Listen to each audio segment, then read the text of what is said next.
যখন আমি মন থেকে কোনো কাজ করি তখন সেই কাজটা সাকসেস হয়। সেটা সবার বেলা, আমার একা না, সবাইরই যখন মন থেকে কোনো কাজ করতে চায় তখন এই কাজটি কিন্তু একদম কারেক্ট এবং তো আমি আজকে পেয়ারা মাখার রেসিপিটা তোমাদের সাথে শেয়ার করব।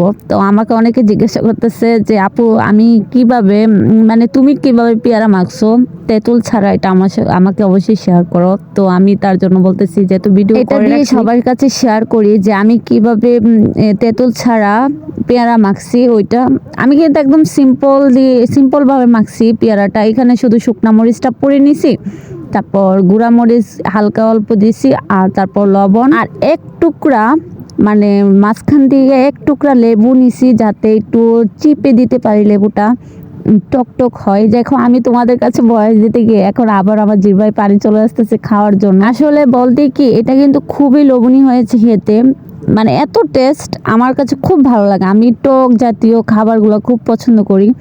আর মেয়ে বলতে এই না যে মেয়েরই শুধু পছন্দ করে, আজকাল কিন্তু ছেলেরাও খুব পছন্দ করে টক জাতীয়। হ্যাঁ আমি আবার এটার সাথে কিন্তু সরিষার তেল যেটা আছে ওইটা দিছিলাম, মানে সরিষার তেলের ঘ্রাণটা কিন্তু অনেক সুন্দর, ঠিক আছে।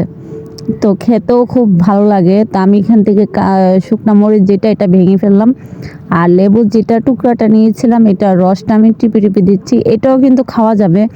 তারপরে মাখতেছিলাম, এত লবণী দেখতে। আমি কিন্তু বারবার ভয়েস দিতে গিয়ে বারবার ঢুক গিলতেছে এবং জিহ্বায় পানি চলে আসতেছে, কারণ এটা এত এত ভালো লাগে খেতে, মানে খুব ভালো লাগে, মানে বুঝাইতে পারবো না এত ভালো লাগে এটা। আর তেমন কোনো ঝামেলাও ছিল না এটা করার সময়।